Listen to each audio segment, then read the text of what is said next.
It's a very touching story. It also shows the love of Allah subhanahu wa ta'ala, the power of Allah subhanahu wa ta'ala. Never ever underestimate the power of Allah.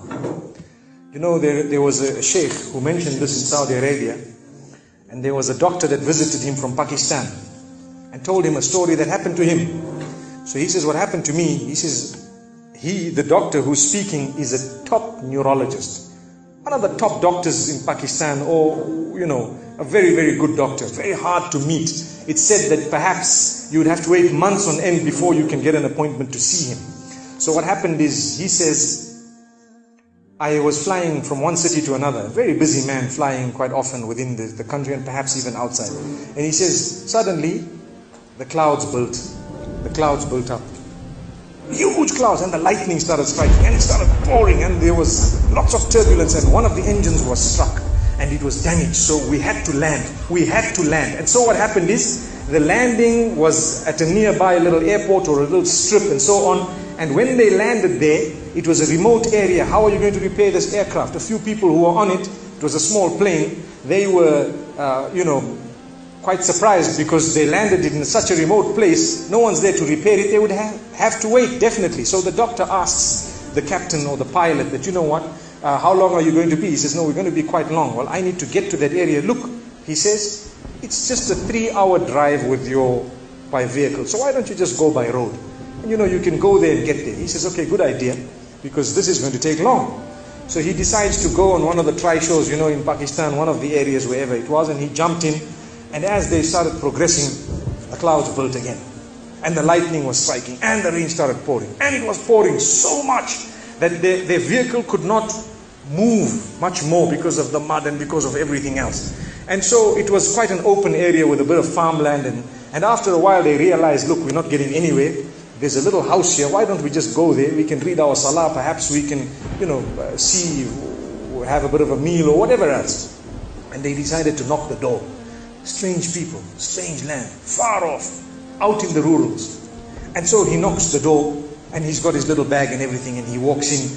An old lady happened to answer the door after a while, and they spoke to her saying, look, this is what has happened, and we're going from so-and-so to so-and-so, and we just want a place, we want to read salah and so on. And she said, no problem, you can come in. She had a little musalla, a little sajjada, and she had a little baby on the side, or not a baby, but a child.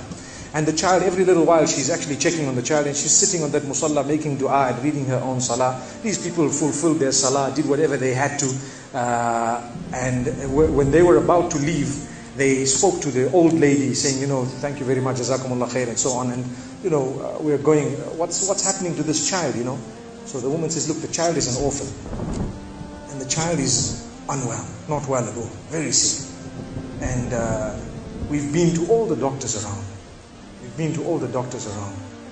And subhanallah, I'm the grandmother of this child. The doctors have told us that there is only one specialist around who can help this child. And we tried to make an appointment, but they asked us to come 6 months later. And it's far away. I've been making dua to Allah ever since that day. Ya Allah, make it easy for us. The child is sick. Make it easy for us, Ya Allah. So the man says, what's the name of that specialist? So the granny says, he's Dr. Ishan. Immediately this doctor burst into tears. He burst into tears. Straight away, he burst into tears. Why are you crying? Your dua has just been accepted. For your dua, the thunder came, the lightning came, the engine struck, we came down, we came on the road, the rain came again and stopped us and so on. And do you know what? The rain only stopped after the question was asked. Now it happened. And now the woman starts crying. Subhanallah. And the doctor himself is telling the story, saying, that was me. It happened to me, he says. And he says, I learned that Allah's armies are beyond limits. Allah uses whatever He wants to get what He wants done. So, where in the wildest of the dreams of this person would they have felt or believed that the top man, whom it is semi-impossible to see without big appointments, would actually be driven all the way to the door, knock the door, come in here, read some salah, and they would have to serve the child here. Amazing. Wallahi, it brings tears to the eyes. But the reason I share it with you, every one of us has needs for Allah subhanahu wa ta'ala. Just keep calling. Just have yaqeen. Have conviction. If it is meant, it will definitely come in your direction. You know, we use the term by hook or crook, but I don't want to use that today. I want to tell you, by the mercy and power of Allah subhanahu wa ta'ala, it will happen. It will come to pass. May Allah subhanahu wa ta'ala bless us. May He open our doors. May He grant us all shifa. And may He make us firm believers that for Him, nothing is impossible. Wa sallallahu wa sallama wa baraka ala nabina Muhammad.